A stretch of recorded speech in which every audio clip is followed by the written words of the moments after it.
And we're on. Time for a monthly stream here from Rauta headquarters. That is my home office.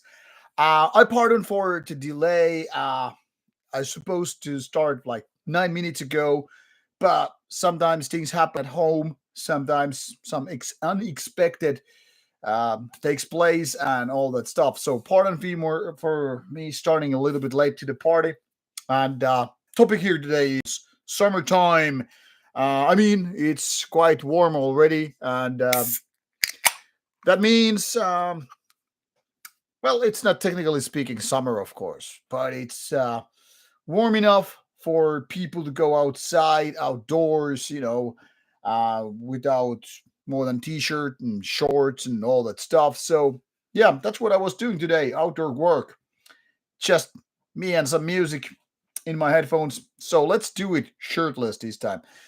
I know some people would be like loving to have a full nudity stuff, but obviously we're not going to do it. Besides, there's nothing much to see below the waistline. So, good beer, something that I bought actually yesterday for movie. My personal movie night ended up me passing out, not passing out, but just sleeping too early after halfway through the movie, and hence my other beer, this one, I was not just, drunk and enjoyed. I had pizza, I had beer, I had movie, all set, and then I'm like snoring away. Anyway, welcome to the stream and welcome, John Jared. You were already asking when to stream tonight and all that stuff when it was supposed to announce.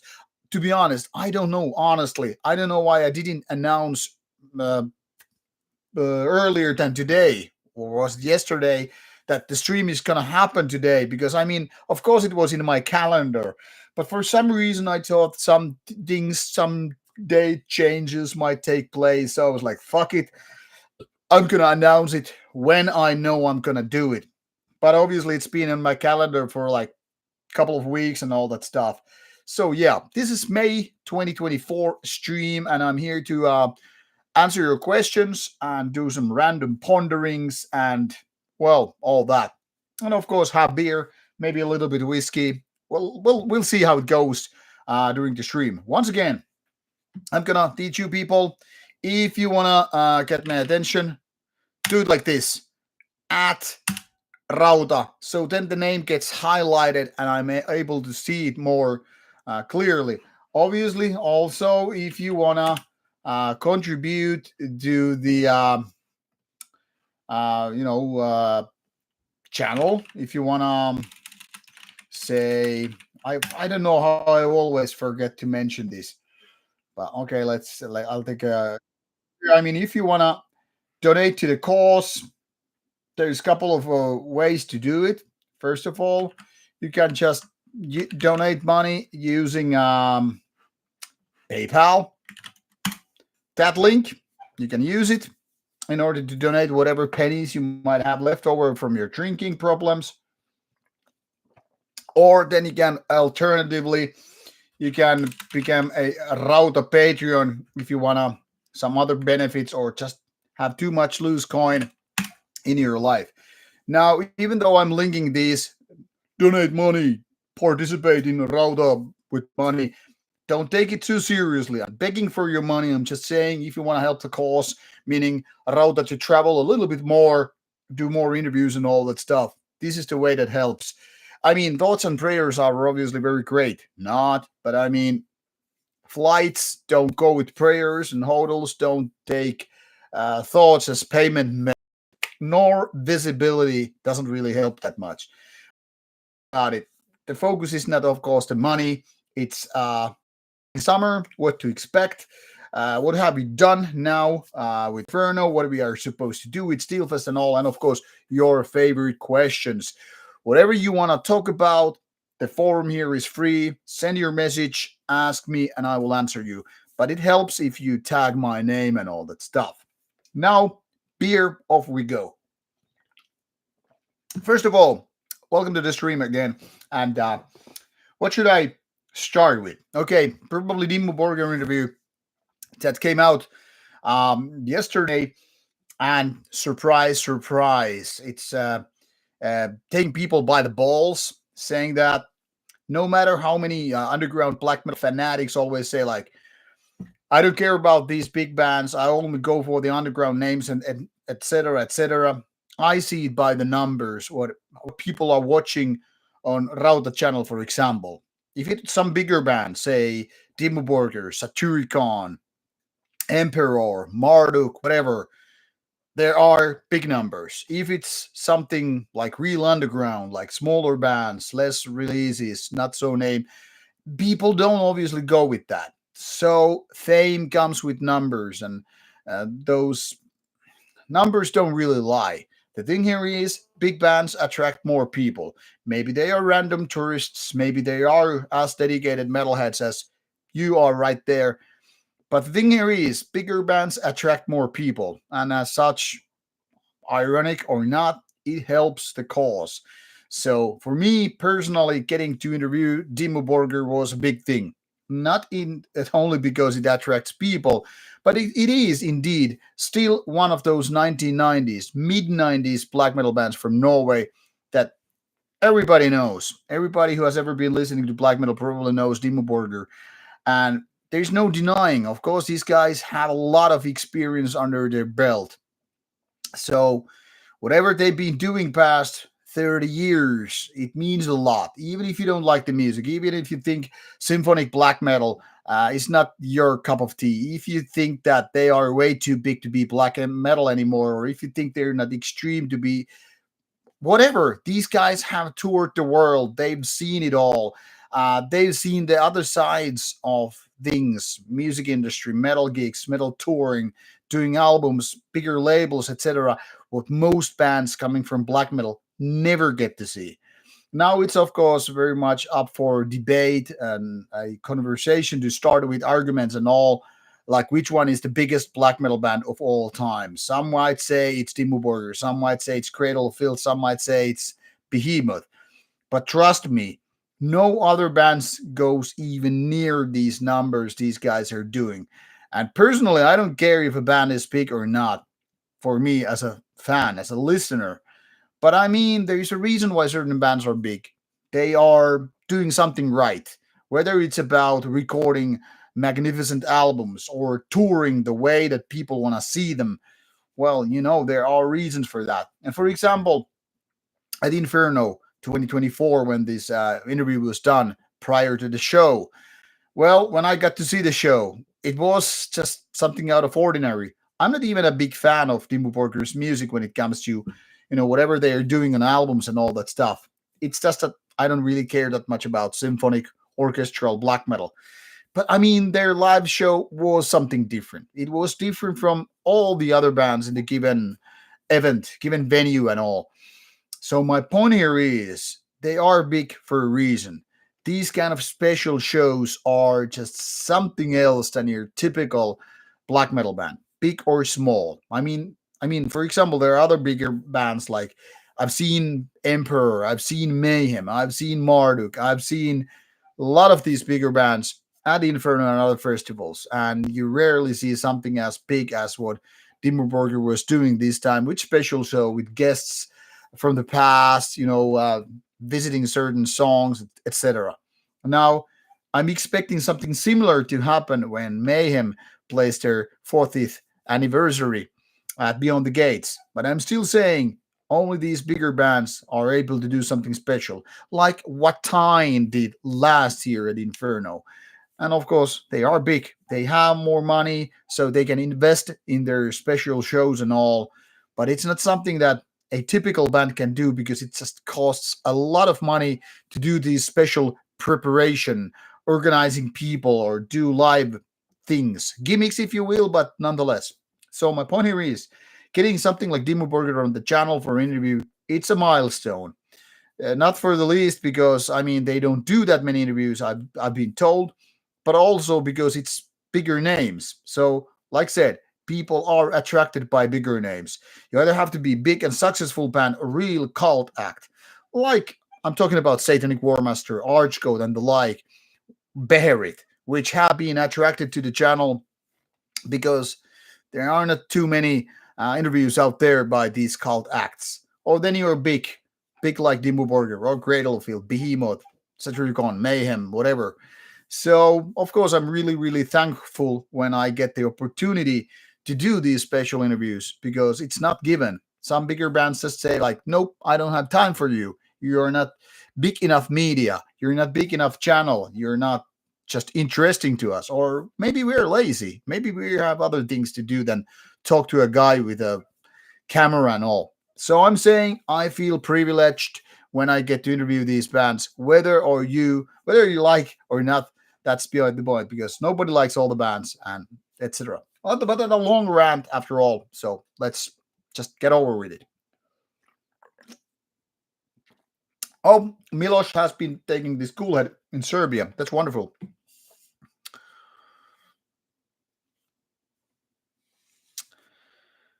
The Mothhibi is saying it's just a small dot down there, visible only by microscope. I don't have any idea what you're talking about. Hello, Alex, and welcome to the stream also. And John Jared, thank you. Glad you liked the interview. I read your comment, so really, really thankful for you. Hello, Jonathan. Nice to have you here once again, and good to have you here. Lex, yes, I have been hoping for a Varg interview for many times. I mean, people have been asking, like, if there was one artist of all times in terms of metal, who would I interview the most? And I'd be saying it's either Metallica or Varg Vikernes from Burzum. But I think both are equally unlikely to happen. But yeah, it would be great for me to land Vikernes interview for a couple of reasons. First of all, there are no video interviews with him anymore, and the second reason is that, like, I mean, I love old Burzum, so there is that. And of course, he's a man of many tales, many events, say the least.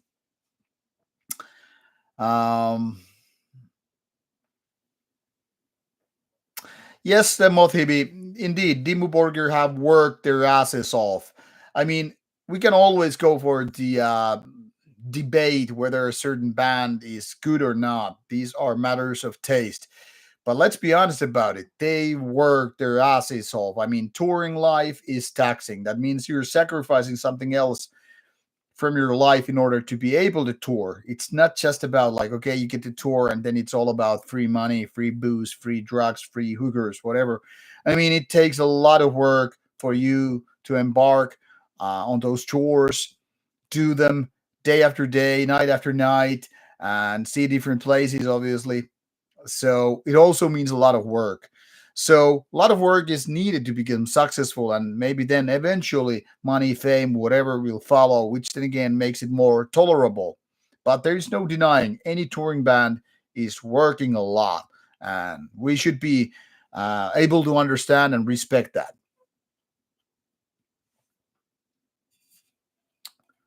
Hello, Tia. Welcome to the stream.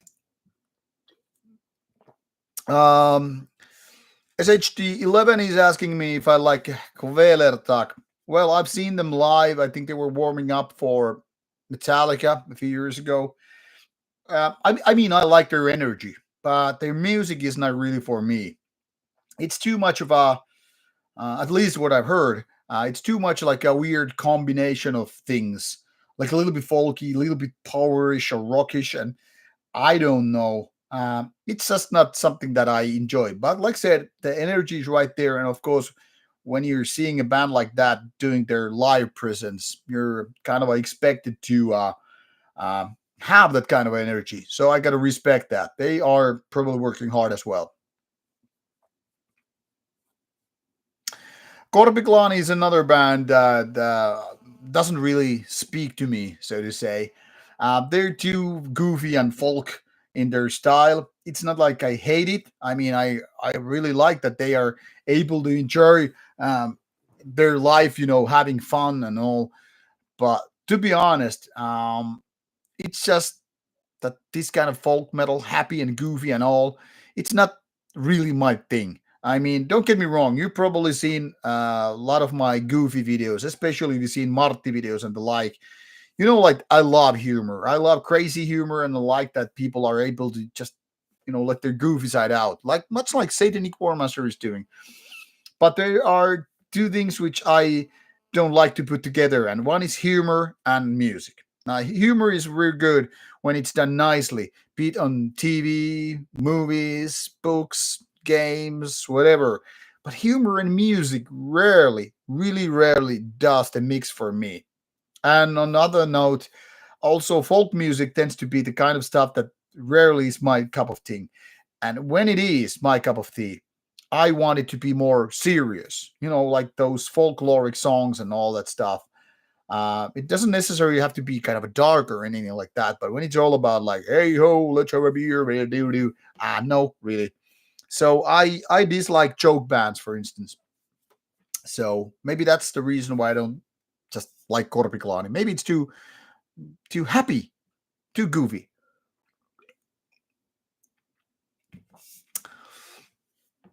Hello, Cecilia. Yeah, this time it's celebration of coming summer. So nudity. No, there's no shame in male nudity. And this doesn't matter whether you're fit, whether you're fat, whether you're skinny, whether you have chest hair like I do. I don't know if you know how chest hair is, coming to males. Chest hair grows when you have sex. The belly hair comes when you get a blowjob. So there is that.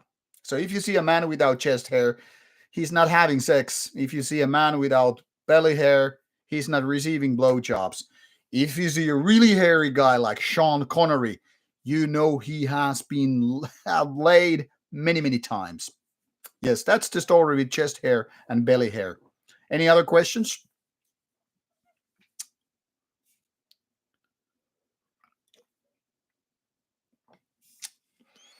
Mothibi, I actually gave a new Docthrone album a listen earlier this week at the gym.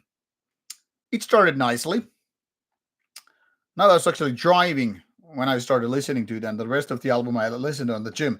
It starts nicely, but maybe around riff number 2 or 3, it already this is boring. There are lots of filler riffs. And the vocals, what the fuck are they thinking with the vocals? The vocals are really, really weak. It's almost like Darkthrone needs a new vocalist now. Now, to summarize the whole album, because I don't get a review copy of that, and I don't even want to, by the way, I'm considering based on one listen, it's going to be something like 6 out of 10. The production is quite lame, to be honest. It's not super bad, but it's not good. It's not strong. It's not powerful. It's not sharp. It's not grim. It's not heavy. The vocals are bad. Lots of those riffs are fillers. They're lazy. They're boring. But there are some good parts. So maybe 6 out of 10. But really, I felt like this is like third strikeout with Darkthrone now. I mean, they're doing the worst albums ever, in my opinion. So don't really have a much interest to listen to it again. John Jared, I've seen Sabbath when they played in Turku about 20 years ago. I saw them, and I remember the main guy. What the hell is his name? I can't remember. Anyway, he was playing something like only small underpants or fur pants, whatever, on. And they were kind of good and goofy, and a goofy in a good way. Musically, Sabbath is not that big thing for me, but I mean, there was certain, good barbaric atmosphere right there. So there's that. Terve vaan, Jukka. Tervetuloa.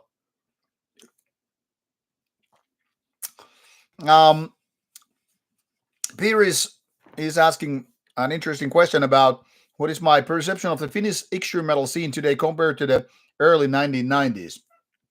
Now, given that in the very, very early 90s, I was a teenager, so I can really say how it was, say, like in 1990 or 1991. Obviously, there are so many more good bands these days coming from Finland than, say, back in 1991. I mean, we barely had any black metal going on in 1991. Have a few years more, around 1994, 1995, and it's very different in terms of that. Death metal from Finland was there before that, But in my opinion, a lot of death metal bands from Finland were not that good. I mean, there was a lot of potential, but also a lot of bands quit before they actually made big. I mean, we didn't really have the bands like, say, Entombed or Dismember, etc., that would have, like starting with demos and then moving on to make an album and blah, blah, blah. I mean, a lot of bands quit, even less so compared to the American way of doing death metal. Now, black metal in the early 90s were not too much. I mean, it was mostly a demo level thing. That is something like 1992, 1993, and things like that. Um, I like the early spirit of extreme metal back in the days, Finland or otherwise, because there were lots of unconquered territories. Consider like bands like Beherit or Imbel Nazarene or Archgoat. They were all pretty much venturing to unknown territories in so many ways. I mean, of course, you can say like bands like Beherit or Archgoat, they had ideas, inspiration coming from bands like Blasphemy or those Brazilian bands. But also there were like new things happening. Think of early Sentenced or Amorphis for that matter. So I would really say in Finland we had something kind of a pioneer thing going on. But when it comes to like being professional, having festivals and things like that, well, to be honest, extreme metal scene was really, really small, and there were no extreme metal festivals in Finland until like late 90s. I mean, when Tuska started, which is nowadays anything but extreme metal, um, it was like 1997, 1998 when it started for the first time. I was there, but I'm still thinking if I remember correctly. I would say 1998. Before that, there were no extreme metal festivals. There were no Steelfest. There was no festivals really dedicated to extreme metal scene because the extreme metal scene in Finland was really, really small. I mean, my first extreme metal show in Finland was probably something called Metalli 94. Metalli meaning metal. Metal 94. Think, let that name sink in for a bit. And during that event, I think it was 2 days, maybe. I remember seeing bands like Sentinex and I'm not sure if Amorphis played there, but Disgrace, things like that. The early names of and Deceiver, early names of Finnish, death metal were playing there, but that doesn't mean it was like, big. And that was a very very small time event, really, and that alone kind of speaks a lot for that because there were not really much happening in the early 90s in terms of extreme metal. So you had black metal bands, you had death metal bands, but they were very, very early on in their careers. By 1995, it was like Amorphis had like 2 albums out. Can you really consider Amorphis extreme metal band anymore? I don't think so after 2 albums. And now Imbel Nazarene obviously got going on, blah, blah, blah. And of course, there were other bands. But for example, Archcode wasn't really active in the mid 90s. Beherit was already sliding towards non metal altogether. So all these early 1990s things, they were like small, small time things. So obviously, a much happier place nowadays when we have festivals like Steelfest or Helsinki Metal Festival, Nordic Metal, cruise and all that stuff. So things are a lot better nowadays than early 90s in Finland when it comes to extreme metal, black metal, trash metal, doom metal, black metal, death metal, whatever.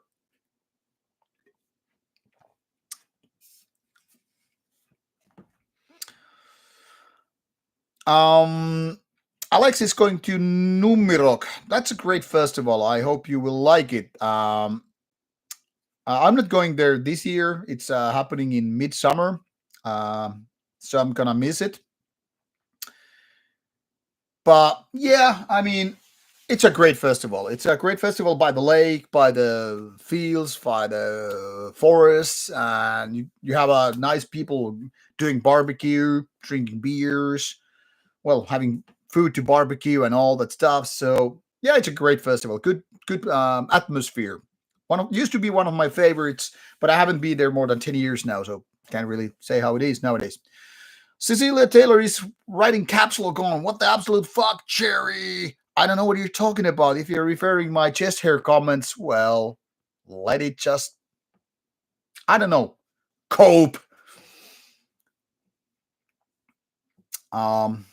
What else?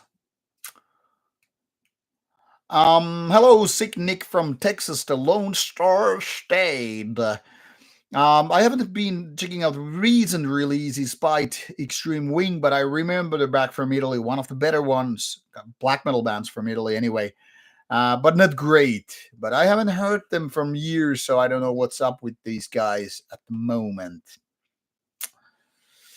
And yeah, new D-side album is pretty good, so it's worth checking out, even though the cover image is horrible.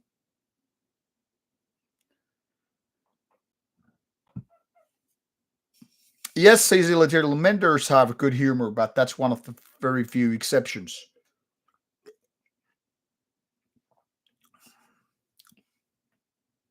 Yes, Judge Gezel. I was thinking it was something that started with G. Then I was thinking Gelal or Gelal, but that's Grand Belial's G. But yeah, Gezel. Gezel with underpants on. Fucking great. Barbaric spirit. Fucking love it. What else? Not heard the new 1349 single, but then again, I rarely listen to singles. Singles are boring, in my opinion.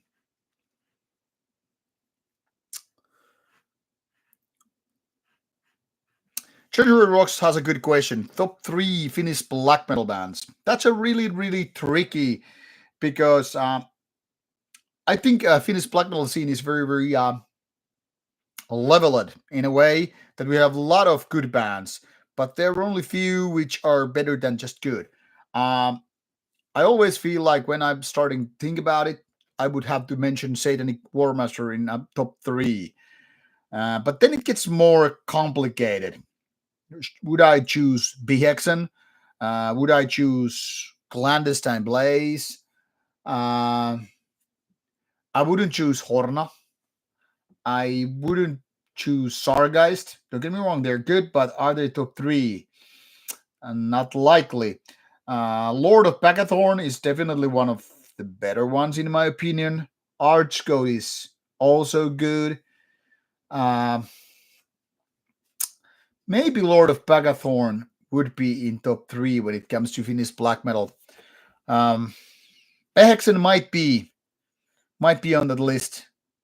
That is something that I really kind of need to think about it. Like question myself, question my taste. I mean, as I go through my personal record collection, a project that I have going on, and the letter A came out recently, B is already done. When I go through, I will probably rethink some of my relationships with certain bands, and then I will figure out which one I actually like more than the other.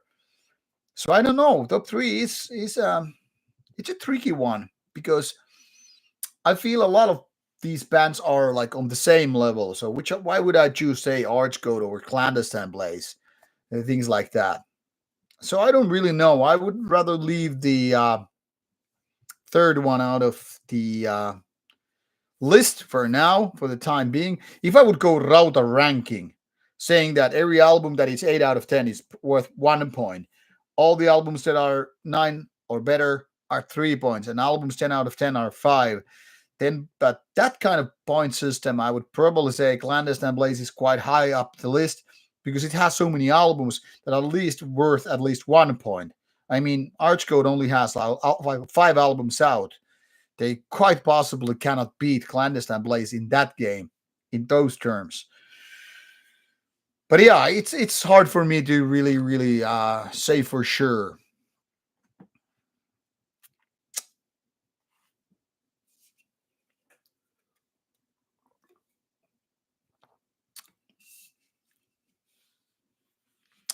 Tim Richards, I have not seen anything about the Faulty Doctrine vinyl batch, so I haven't seen any news about it. What's the story?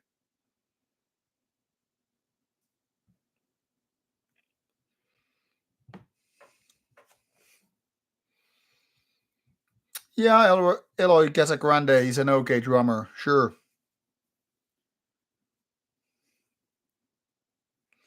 Thank you, Lex, regarding Nightside. Obviously, I'm too biased to mention that, but I think the new Nightside album is really good.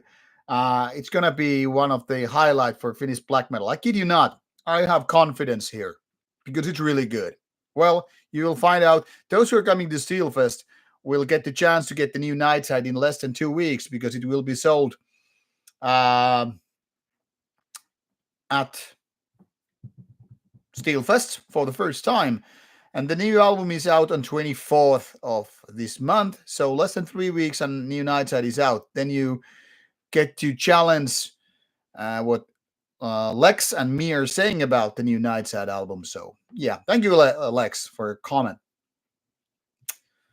As for you like my shiny head? Yeah, yeah, it's a nice shiny head. Even already having the kind of a scruff here. So I should probably just shave it.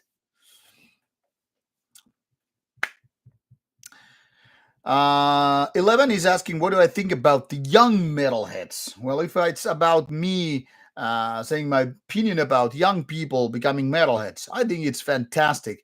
I think we really need a new generation to come with their bands, their opinions, and their fandom.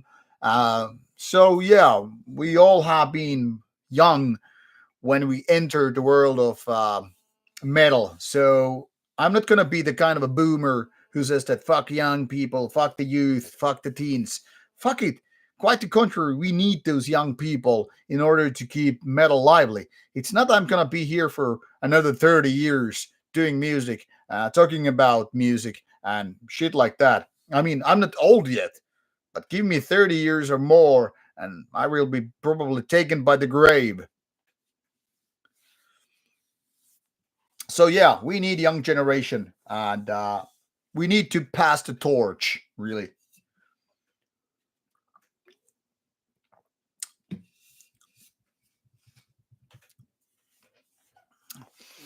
Yeah, Cecilia, thank you. I hope you will like the new album too. I want to be modest. I mean, I can be really, really cocky asshole too, but if I do it without, obvious self irony, people will think that I'm just, so full of myself, just full of shit and all. So I'd rather go with the modest ways. I mean, those people who know me personally probably know that I can be really like, hey, yeah, fuck you. I'm the duffest motherfucker in the building. So get the fuck out of here, suck my dick, and choke on it. And I can be the kind of an arrogant asshole if I want to be. But I don't want to be an arrogant asshole. I mean, if I would go this route, I would say, yeah, I'm probably more martial arts educated than most people in say any given festival. I'm probably also stronger. I'm probably funnier when I want to go that mode. I'm gonna be more self confident than a lot of people out there. But if I keep saying these things, then the people are like, okay, he's so full of himself. Fuck that guy. Fuck that bald headed guy from Finland. Fuck the channel. And I'm like, yeah, whatever. Give me booze. Give me metal. Give me weights. So it's better to be modest than the asshole, arrogant kind. You know what I'm talking about. All right, what else? Um, all right, Tim Richards, that sounds like a bad deal if they have totally fucked up pressing the vinyl. That sucks. Well, Cecilia Taylor, it depends what kind of gatekeeping we're talking about. In general, I think metal is the kind of elitist music. I mean, thing here is metal music is not aimed for the kids. I'm not talking about teenagers. I'm talking about the real kids. So surely we're not gatekeep the kids out. Do we want to keep conservative Christian or Muslims or whatever people out? Surely. We're not aiming to please everybody. Metal is kind of elitist to begin with. And even worse, it goes if we're talking about doom metal fanatics, black metal fanatics, maybe other styles as well. But the worst elitists, worst and the best, what I've seen come from the doom metal scene. Black metal comes second. So there has always been this kind of a snobbery and elitism in play, which then again is like the default setting for gatekeeping. Also, in my opinion, gatekeeping is even more important nowadays. Why, you are asking? Actually, I have a video to talk about this more deeply, but I'm saying two words: algorithms and things like Spotify. That's more than two words, but I could just say streaming and algorithms. So, in order to really keep the good stuff in and the bad stuff out, we must first of all focus on what's actually released on physical releases: CD, vinyl, tape. Why so? Because when things are good enough, someone will surely put it in on a disc, on a vinyl, on tape. But if it's just some AI generated bullshit, generated like random stuff, it's gonna be left out, and we won't leave that AI thing out. It's not like AI is the worst pill of shit ever, but do we really want to have our Bandcamps and Spotify's or YouTubes to be filled with more AI generated music? So, yes, we really need gatekeeping. And I think reviewers have a lot to say about this. But it also means the whole metal community. It's not just review guys, it's just not about people working in the industry. It's about labels, it's about journalists, it's about real fans. Like, put your money and support the bands you really like instead of just like randomly listening to whatever those algorithms want to feed you. So yes, I think gatekeeping is actually needed. It's not even like, does it exist or does it have a place there and all that stuff. So yes, gatekeeping is very, very like a mandatory thing, especially during the world of AI and streaming services. Alex is asking what I think about Satanic North. Well, I can say the new album is very pro-made, but it also sounds like it's made by tourists, people who are not into black metal but want to make a black metal album. I found the new album quite boring, in fact. I mean, there are some good riffs here and there. The vocals are screamy and quite okay, but overall, nah. So that stuff. Horner then again is always pretty solid and all that stuff. This Swan Song thing, I don't know. Tim Richards, Space Will, okay, cool. Where I'm spending midsummer, why midsummer is gonna be, probably here at home because I have everything here on the island. The seaside, I have the grill, I get the barbecue, grumble with some friends coming over and all that stuff. I don't need anything special, really. Um, Gotta say, disembodied tyrant doesn't really ring bell. Sorry, Cecilia. John Jared, that's like a solid plan for your hair to grow wild. Yeah, Cecilia Taylor, we can see about arrogant Jerry sounding hilarious in real life. Yeah, he can be hilarious guy, or maybe he's an asshole. I don't know. Yeah, is that Yenny or Lenny? Let's assume it's Lenny. Lenny. Yes, metal is really elitist online more than real life. That is very, very fucking true. As usually, are just fire away your million questions. But people, if you want to get my attention, make sure that you tag me. It's easier for me to spot out. Notice your questions when you tag it.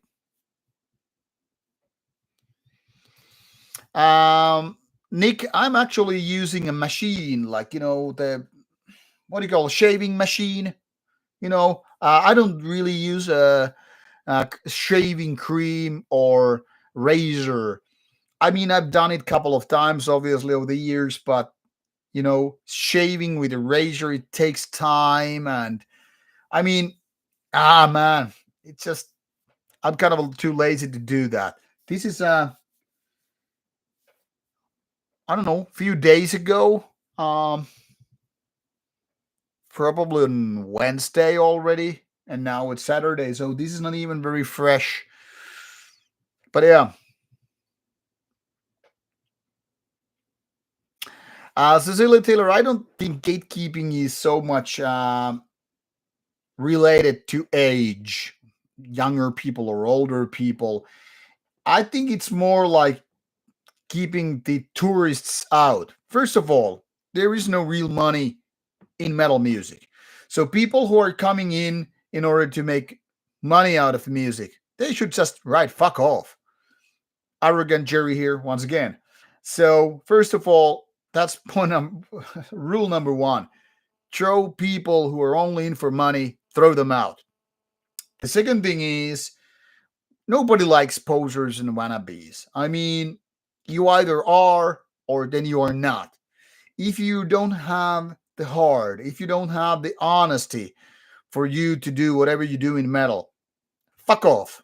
Once again, fuck off.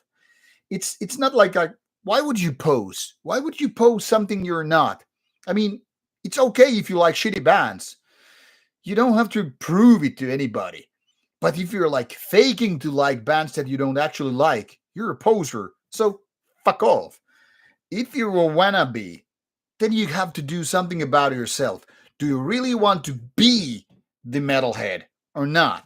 I mean, you can listen to metal without being really overly serious about it, like a lifestyle or, commitment. I don't care if you commit. You can be a casual fucking listener if you want, but figure out whether you want to actually be it or you just try to be it. So, wannabes, fuck off. What else? Oh, yeah, people generating music with AI. Fuck off. We don't really need you.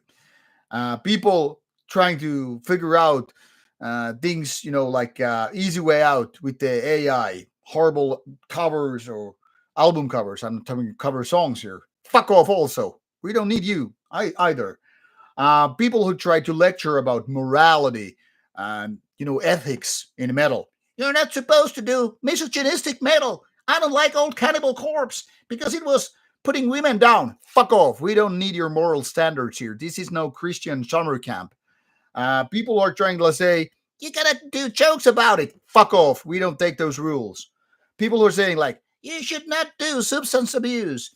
You're not supposed to be drunk. You're supposed to be, I don't know, some kind of a straight edge skinhead motherfucker, or you should not do drugs because drugs, sex, and rock and roll is outdated. Fuck off also.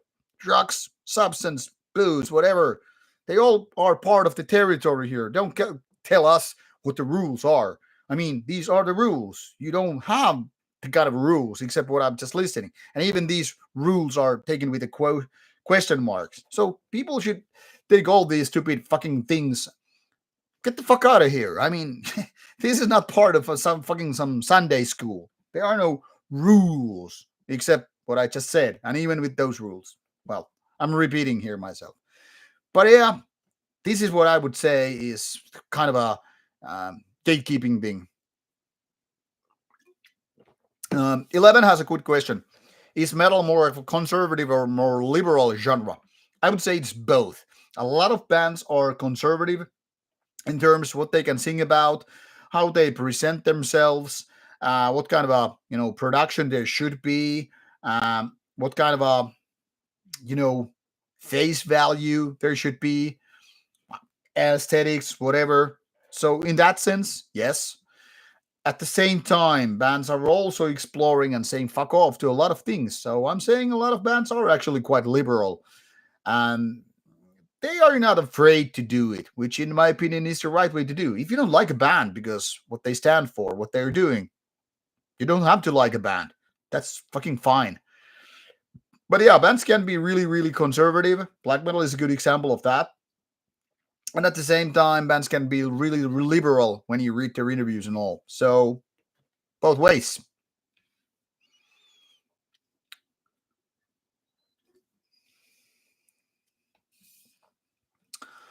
Mothibi, well, yeah, black metal probably has more gatekeepers, but I've seen certain doom metal elitists or purists, and I would say they are worse. But black metal probably has them more. A just joined the stream and he's asking if it's really that hot in Finland. Actually, in my home office, it is really that hot. But this is more about thematic thing. I decided to celebrate the coming summer because it's already quite warm. It's been a few days, but I've been like outdoors doing work today with my t-shirt on. So yeah, it's quite warm in Finnish standards. I mean, today we had something like 17, 18 degrees Celsius. So it's not technically speaking exactly warm, but warm enough for us anyway. So yeah, this is a thematic dressing and it's actually quite warm here inside. Yeah, Cecilia Taylor is saying, like, hit the like button or Jerry will put you in a headlock and fuck your mama in the ass. I don't know why I said that. I'm not gonna fuck your mama in the ass. I have no interest in your personal mama. I also don't care if you click a like.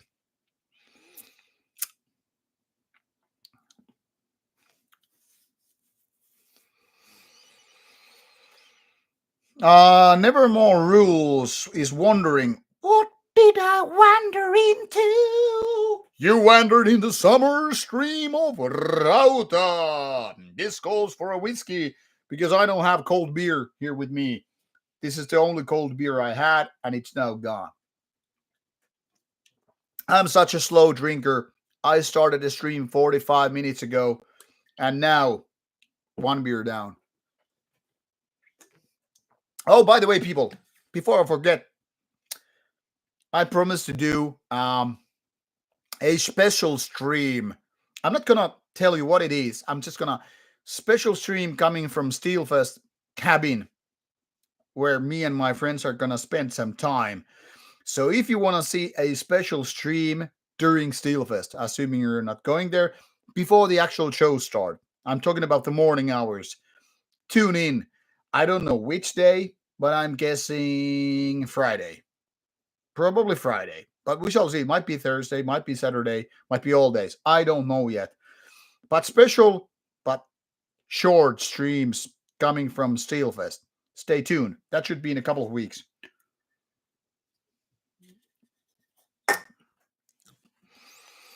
Gyro Lamp, I have met some guys from Amorphis, and when I did Hallatar interview a few years ago, there was Tommy Oaten from Amorphis. So there is that. Hallatar interview if you want to check it out. Also has gas lipstick from him. Yes, whiskey time. Whiskey time. Look at the dirty glass. It's almost as dirty as my Tales of Six. And what I'll be having here today for drinking, Zoom just died. Smokehead Extra Rare Islay Single Malt Scotch Whiskey. Ching ching. Yes, that's what I'm gonna pour in my glass.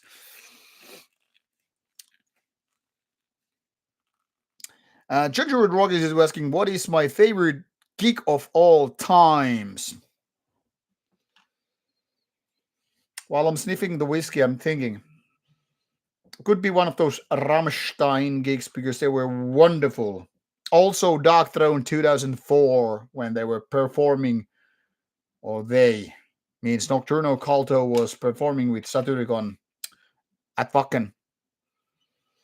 So probably a couple of Rammstein shows because they're way more than just a show. They're way more than just a gig. And then the Dark Throne thing. Let's go with that. Alex is asking what I'm attending after Beyond the Gates this year. Well, Helsinki Metal Festival at least. Then there might be another festival in August, but I'm still waiting for information for that. And after August, I have no idea. It's total fog of war. No ideas what will happen with me and Rauta after August 2024. Still waiting for information to happen. Also, it depends if we get gigs for Nightside. Because if we play at Nightside, Rauta will also come. So I don't know. Yes, we can surely have drinks. Maybe with you too. I don't know. There are a few interviews. I can actually now mention what I have agreed for Steelfest interviews, because it's no secret really. But of course, things can change. Things can always change. So take it as you will. But for Thursday, I have agreed Unleashed, yes, death metal, and White Death, yes, black metal. White Death might happen on other day, but we're talking about some special thing on Thursday. For Friday, we had this weird conversation with Miss Thurming. Remind me later on about Miss Thurming, and I will tell you the whole story. So Dagur from Miss Thurming said it's quite possible that we do interview at Steelfest, and they're playing on Friday, so let's assume it's happening. Mika Hakola, or Belfagor from Offermod, the Swedish cult black metal band, agreed we can do interview at Steelfest. So that is going to be a very cult one. I'm personally very interested in that. And definitely one of my highlights personally is Vedbuens Ende / Dödheim Skard with Mr. Parvez. You might know him under various names, various bands. Vedbuens Ende and Dödheim Skard interview was supposed to happen last year at Steelfest, but then the gig got cancelled. So obviously the interview got postponed. And these are actually the bands that I need to be emailing once again. Like, okay, Steelfest is 2 weeks away. Can we do it? So let's hope it's happening. And then on Saturday, Diocletian actually confirmed me recently they will do the interview with me. And the creme de la creme. This is what you people have been waiting and hoping for. The interview what I'm personally probably most stoked about, in addition with Dödheim Skard and Red Bull and said is Blasphemy. You heard it right. Blasphemy agreed that they will do interview for Rauta. Now let's keep our thumbs up that no bands get canceling these interview possibilities. Personally, if I only get to do Blasphemy and, well, Dödheim Skard interview, I'm more than happy. Not actually that's not true. I'm happy if I get to do all these. But personally, the most important ones are Blasphemy and Dödheim Skard interviews, if I get to do them. Why? Because they're so fucking important bands. They're cult acts and they have so much history. Plus, they're good bands. Do I need to really say more? So this sounds like the plan for Steelfest in terms of interviews. And as such, personally, I'm really happy about this year so far. Some individual interviews, early in the year. Then some, in my personal opinion, some interesting interviews at Turku Saatanalle. Then more interesting interviews at Inferno, including bands like Dio Borger, Saur, Winterfyllet, Cold, etc.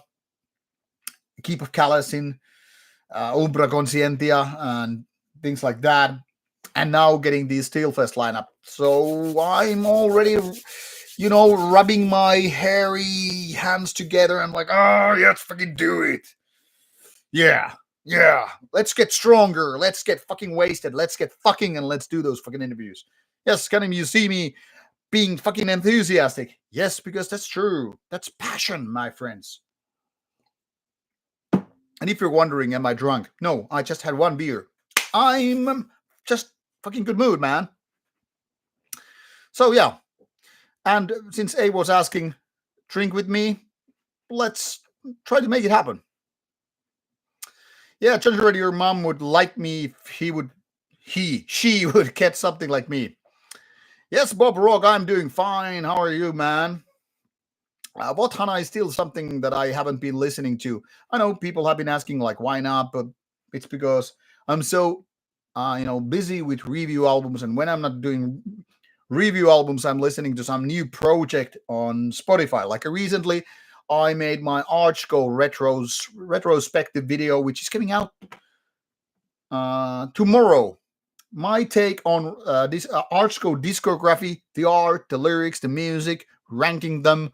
So yeah, and what I'm doing now is listening to Cannibal Corpse discography, because I'm going to do these retrospective videos out of the bands I've already interviewed. I kind of feel like they deserve my time to listening to them and going through the whole discography, and then I can link the retrospective videos, interviews, and whatnot. So yeah, that's my process. Um, Torso. I really wouldn't say it's summer here already, but it's fucking close to it. And Cecilia, pace yourself. Pace yourself. Paul Walsh. I've been thinking about Rauta Fest, and we had already some talks recently that we could probably do some kind of a Rauta gig event, a Rauta Fest in Finland, but we shall see about it. It takes money and all that stuff. And yeah, A is saying, yes, we want special Steelfest everything. Well, you will get the special Steelfest stream. It's not for everybody. It's definitely not for kids, but yeah. Alex is asking, what about one-member black metal bands? Isn't it annoying and pro-fee? Like unpro? Yes. A lot of those so-called bedroom black metal bands, like, Mama, crank down the TV. I'm trying to record my guitars in the bedroom with my drum machine and shit. Yes, most one-member bands. I usually say one-man bands. But frankly, lately I've been bumping into some kind of a one-woman black metal projects, and they are not better than one-man projects. I mean, there are already quite a few. Hulder from United States, Yeshure from Ukraine, and then there was some other band. I cannot really remember the name now, but yeah, one person bedroom black metal acts. They are mostly bad. Why? Because there is nobody to challenge their ideas. They're just like, I'm gonna record everything I write, which is a bad idea to begin with. Another thing is, when you don't have anybody to exchange your ideas with within the band, there's nobody to kind of produce. You're like, sing better this song. Like, okay, for example, we have two guys in Annihilatus, my other band, and whenever I'm performing, like recording vocals, the other guy in the band, he's like, you can do better than that. Take another take. Same goes for guitars. And also, whatever we're doing in the band, like maybe that riff isn't that good. Can you do something about it? Maybe you could fix this or that. When you're doing everything alone, you're like, hey, there is nobody to challenge what I'm doing. Like, if I write this riff, yeah, it sucks. No, it doesn't suck, because it's like, I don't do riffs that suck, even if it sucks. The point here is, it's very, very fucking important to have these conversations within the band. One of the reasons, in my opinion, why the new Nightside album is gonna be so fucking good is that we challenge each other. We're not just gonna take in everything. We're gonna say, okay, that melody is quite okay, but we need to try to play it with the band and figure out if certain amount of repetitions is enough, or if you're gonna speed it down, or try different drum fills, different vocal approaches, more bass, more this, more that, less this, less that. Thing is, you need to play the fucking ball. It's a team sports, really. If you want to compare music to sports to begin with, people should understand that best bands are usually the kind of bands that play as a team. Now, of course,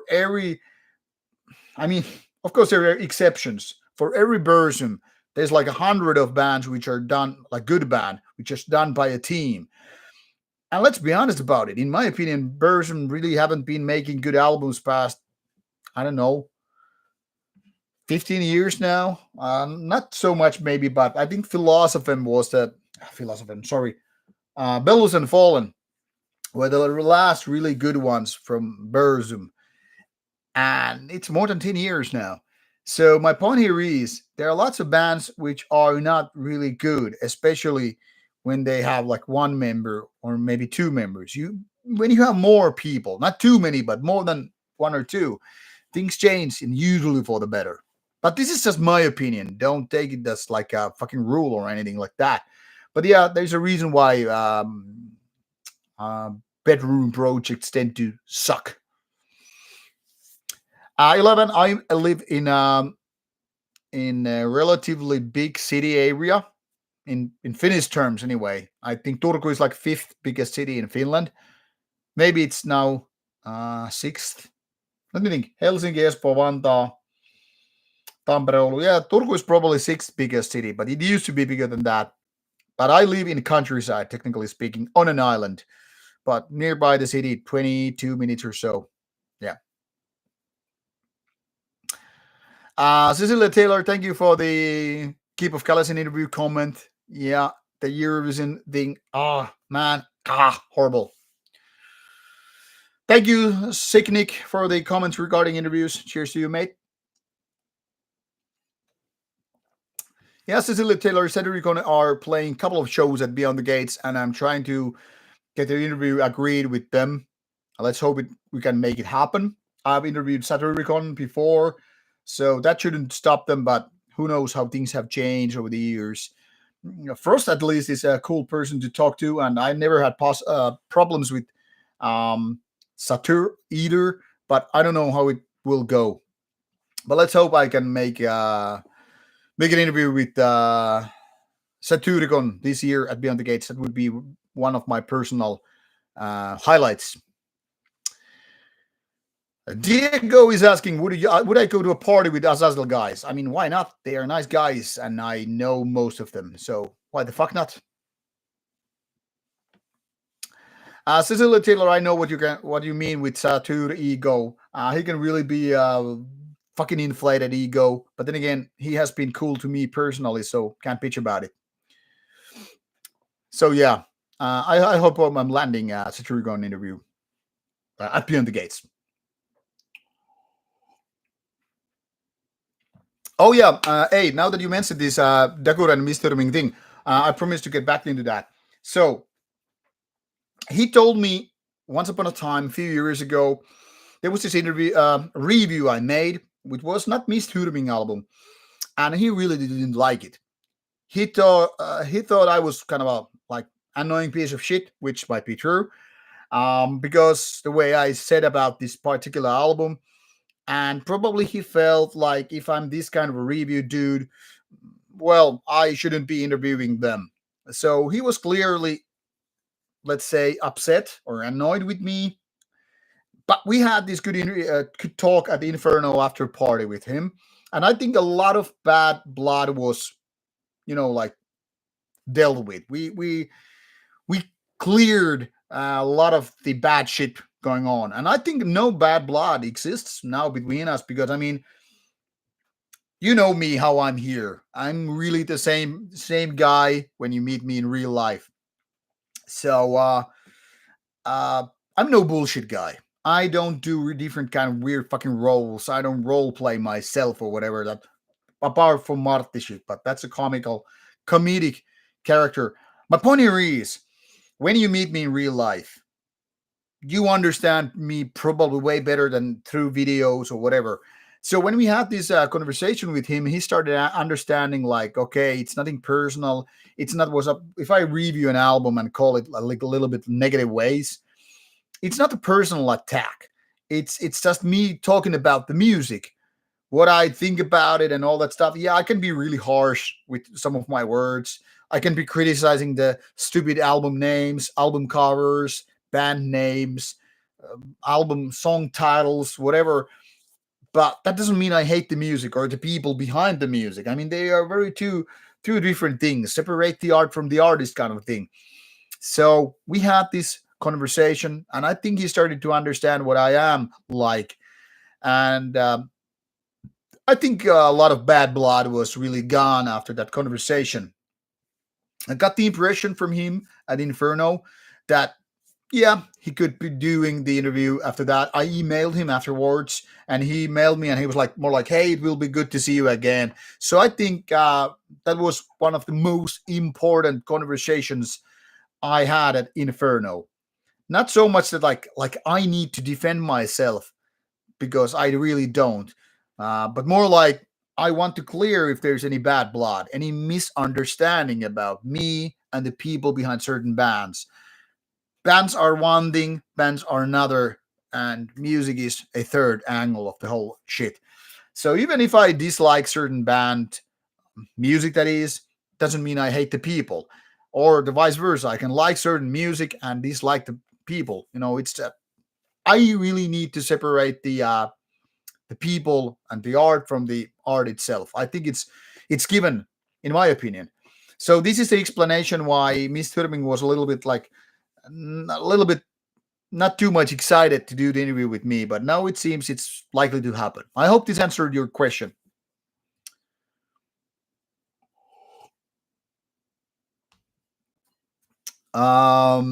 Promethean Metal Radio is asking, what is the most coveted, priced, possibly rare, loved, and cool old school early 90s black metal demo or 7-inch EP? Um, I don't know if I have any real cult recording that I would like feel is above others.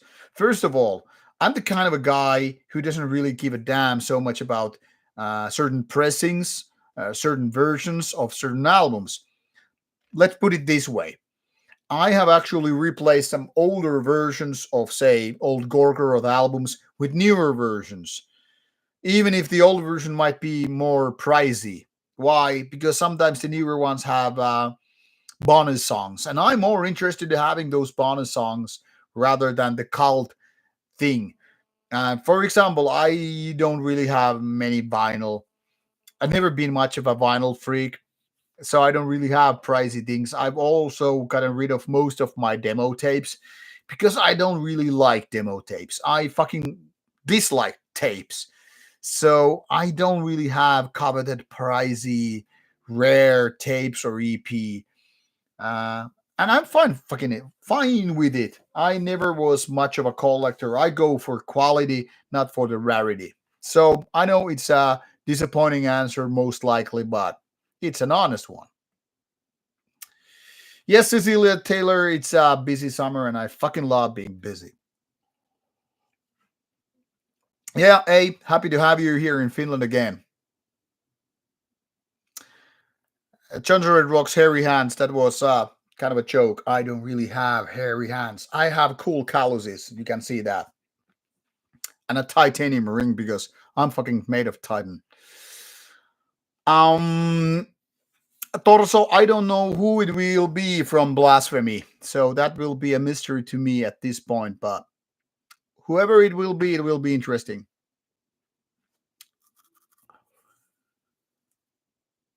Yes, Miko Milos, I remember Anguished and that Anguished woman. I remember she had this really awkward, kind of a cringy tattoo, like on her fucking shoulder. Like, I think it was kind of like a looking like Laurie from Satanic Warmaster or something, like corpse paint dude. Not very cool tattoo either. But I remember that gal. I got the vibes. She was a little bit crazy. I mean, pretty she probably still is, but yeah. Anguish is okay. She had some crazy vocals on the album, but I don't know if she's active in the scene. I haven't seen her for, say, 15 years now. I don't know.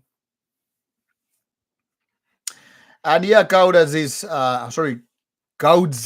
Yeah, I think writers and musicians need editors and producers. I'm very, very much going to agree with that.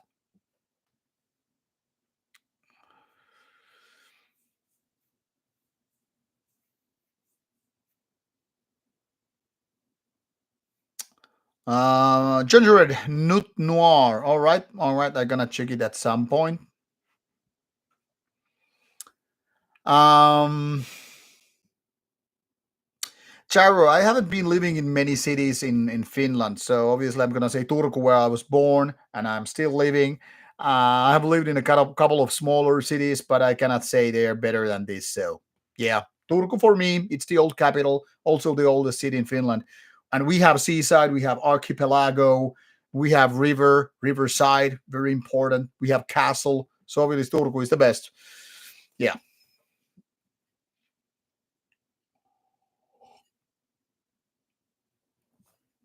Well, yeah, of course, there are certain bands which is just like one man in the core of things, and the rest are mercenaries, and sometimes or the other band members they are not even good, band members, good musicians, but they don't change because What people who don't play in bands don't understand is that when you're playing in a band, it's like a fucking marriage with multiple people. This is really a kind of a cliche, a kind of a saying that a lot of people don't seem to understand. But say you have 5 people in your band, you're more or less like dating with all of them, but without the typical jealousy in a band. I mean, in a relationship. I mean, the thing here is when you share something that passionate as a band, as a unit making music, it's really like a second fucking family. And this family is like a relationship. You end up having arguments, you end up having good moments. You probably end up spending a lot of time in small places, including the rehearsal place, but even more if you tour.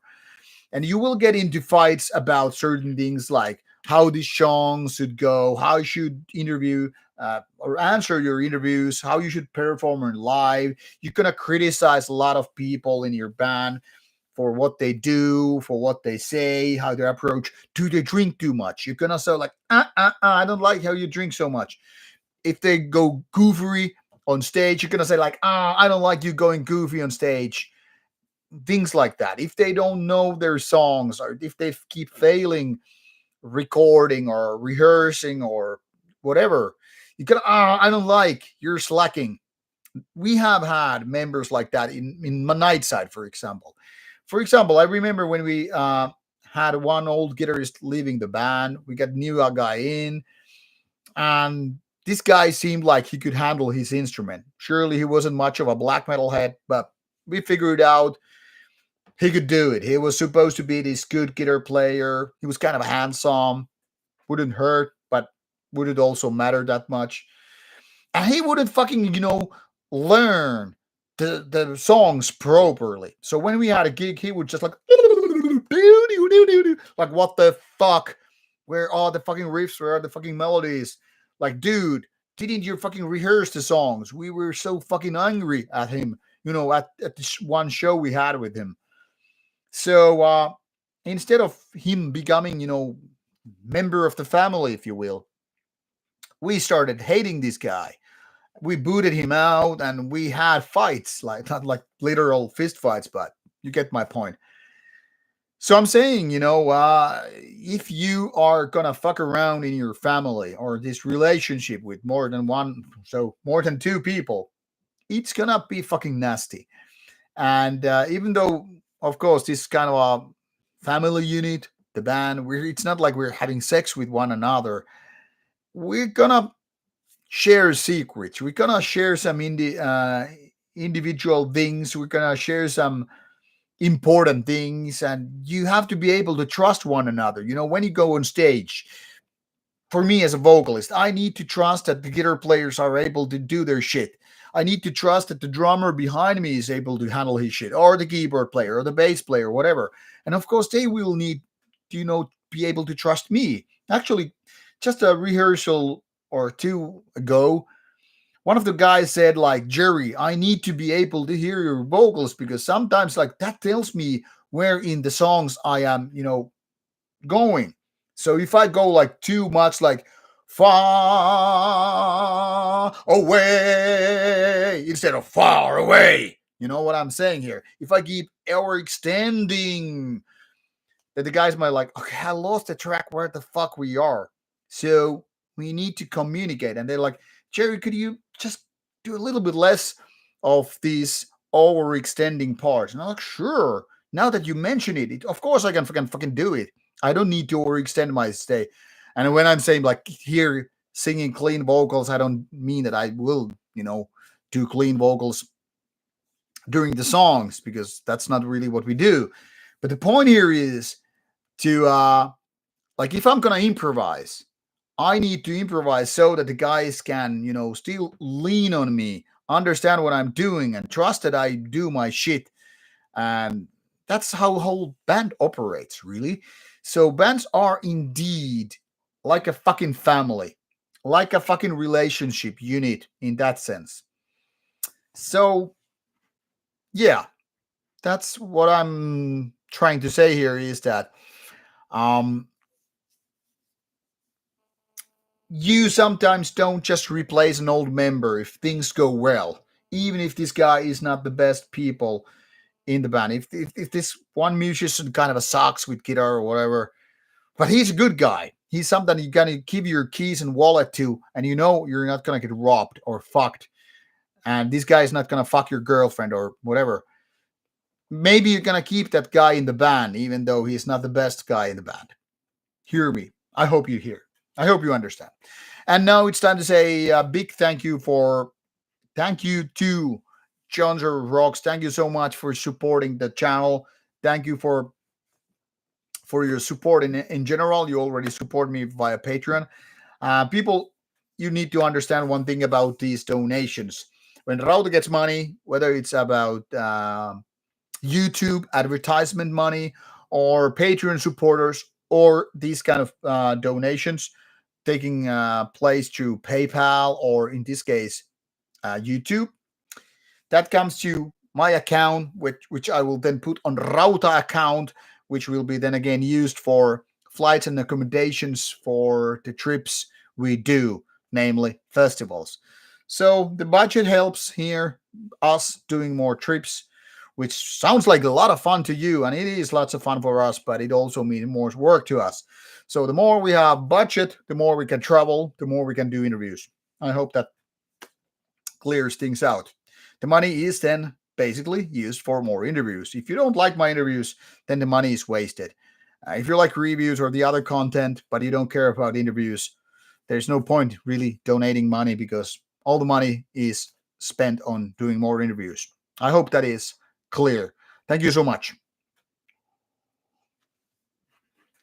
All right, more questions.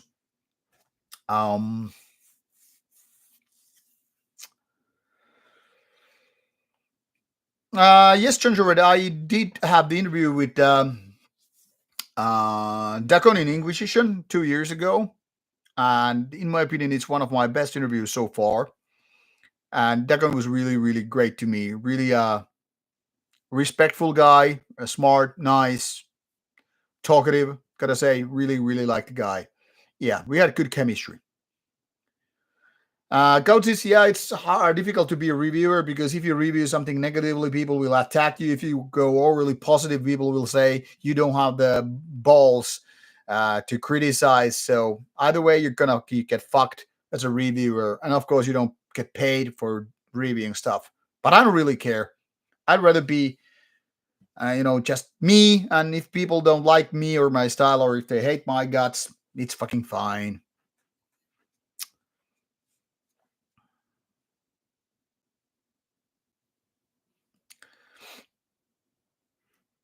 But yeah, Gingerbread Rocks, the Inquisition interview is actually in two parts because it's over 70 minutes in total. So that's why decided to split it in two halves.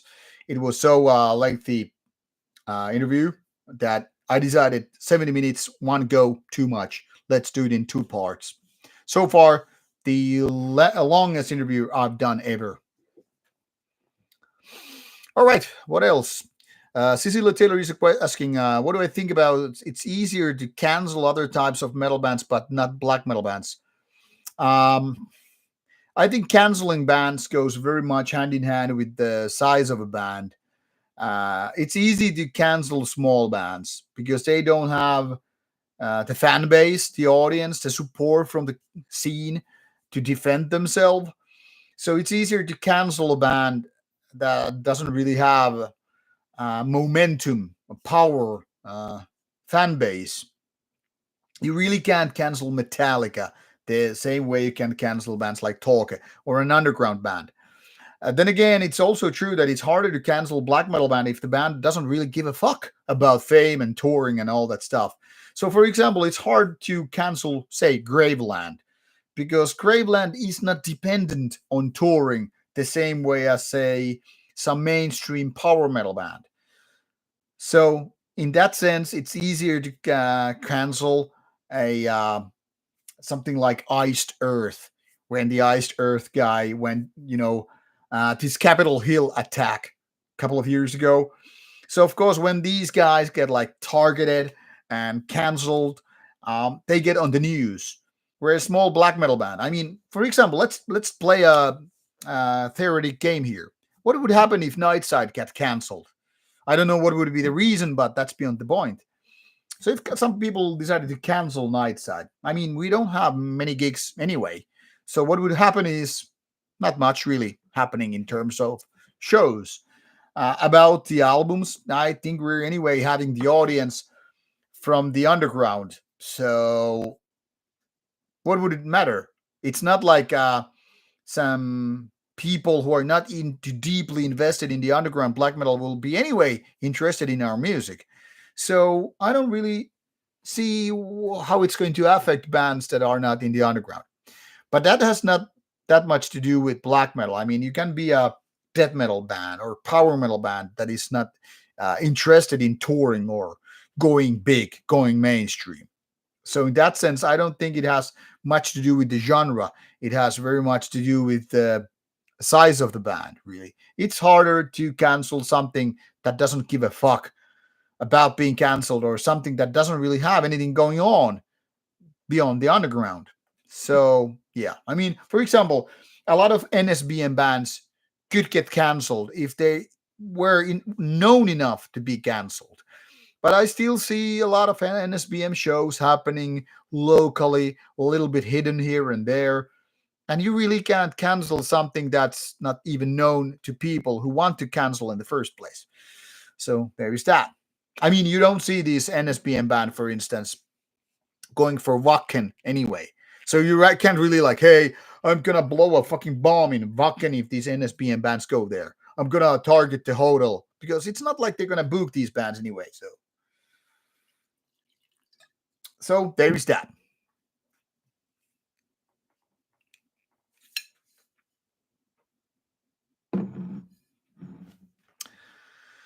11 is asking if I know any bands from Slovakia. I am pretty fucking sure that I've been reviewing some bands from Slovakia, but do I remember them outright like that? No, unfortunately so. Yeah, Cecilia Taylor, don't fuck family members or family members' spouses either.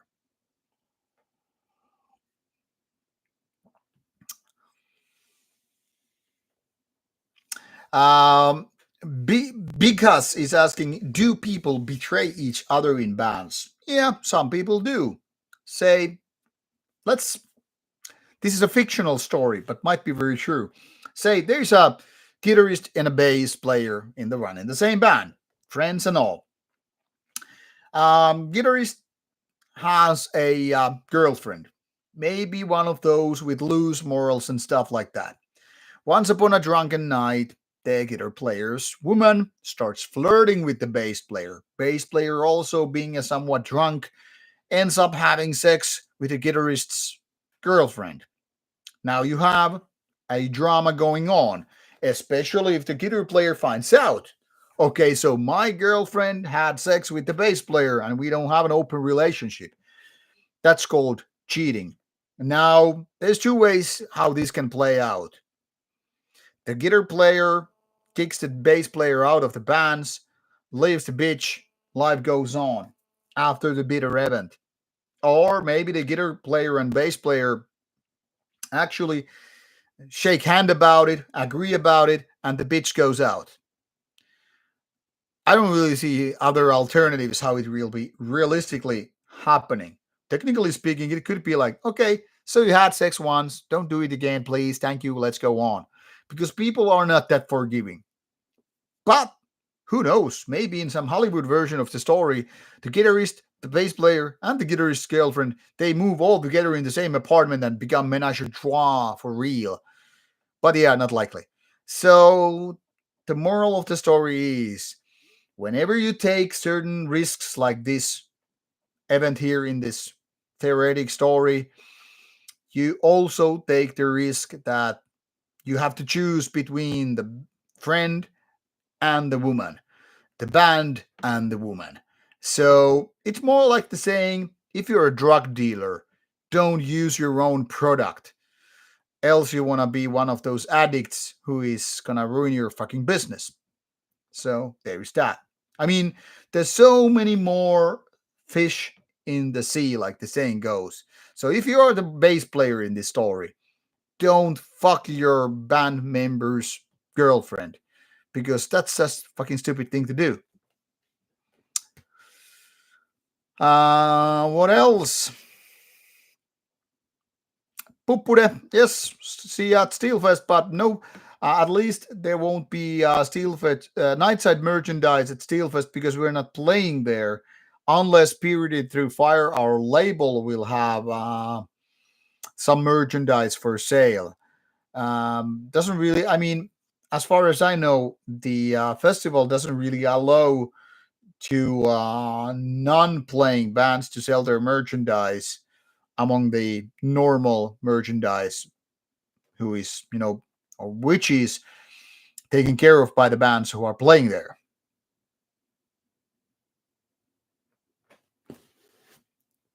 So yeah, not likely have Nightside merchandise at Steelfest, but that is available through the label, and in some cases through us. But we mostly just sell our stuff at our gigs because we don't have too much. We don't have too many shirts. We don't have too many CDs or vinyl. So we just rather, instead of selling it online, we mostly sell it just during the shows. I promised to sell something to John or Rocks.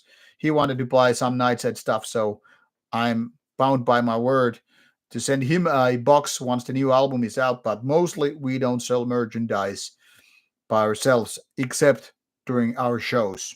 Much like I think Boltrover did with their merchandise, selling shirts only during at their shows.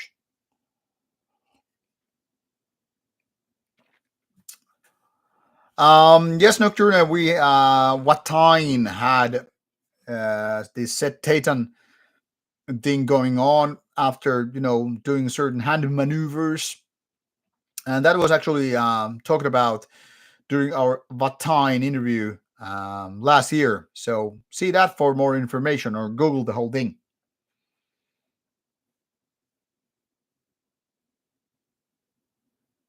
Yes, Torso, I think I also agree that talent and songwriting is more important than friendship. But I'm also going to say this. If you can't be friends with your bands and you're not a pro band, like a working place, I don't think things will go work properly. This is just my opinion because I have had so many guys who were like hard to do work with. I think it goes worse and worse if you start touring and if you get more serious with your band, more shows, recording more albums and all that stuff. So, in my opinion, that chemistry is very fucking important. In essence, you only need one songwriter, and the rest can be just, mercenaries in your band, like Gorgoroth. Gorgoroth has only Infernus as the one sole member of the band, and the rest, well, they're live players, live musicians, mercenaries. So, I don't think bands really need to have a lot of talent in songwriting if the one person is taking care of everything. But yeah, surely. In general, I would say talent and songwriting is more important than friendship. But if you don't have that chemistry, I don't think the band is going to fly, because then it becomes business, then it becomes chore. And a lot of bands have failed when money starts making the decisions instead of, good people. Like, if you cannot divide it all equally because, just have good group, when it comes more pro, you're gonna have more also problems related to being more pro. Like, then it's not really a hobby or a lifestyle, then it's more like a work. And you have to understand these are very, very two different things. For example, me, if Rauta was my work, would I do these streams like this? No fucking way, because these wouldn't be paying my bills. I would have to put a fucking price tag in order to do this. I don't want to do that. So I also don't want to do Rauta as my work. The same sense, I don't want to do my bands a work. I want to keep them, well, friendly things. If they cannot work on friendly things, then just fucking let it die. This is my take on it anyway.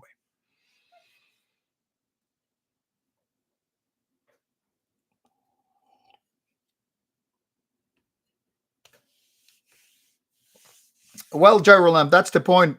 Um, what I'm trying to say with this trust being key essence here, in a band being this kind of relationship. That was the very point. Like if this girl gets between you, I mean, and it can be, of course, a man between two gals, or man between two men, or woman between two women. That's the gender is not the point. The point here is if one spouse is making a crack between these two people in the band, then things are gonna fall apart most likely. You cannot let a bitch intervene a band or the guy. Doesn't really matter. Like I said, it's not about the gender, but I'm just using the word bitch here because, well, guys are kind of a prone to have bitches ruin their life. Ask a hip hop artist, ask a metal artist, ask a rock metal dude. Blackos is asking how I pronounce Pulse. What is my favorite festival? Currently, Steelfest. How I see Goat Moon live? I have seen. That was many years ago. More than 10 years ago. I'm not really much of a Goat Moon fan, really. Yeah. But I've seen. More questions. It's almost, fuck, we have 90 minutes in.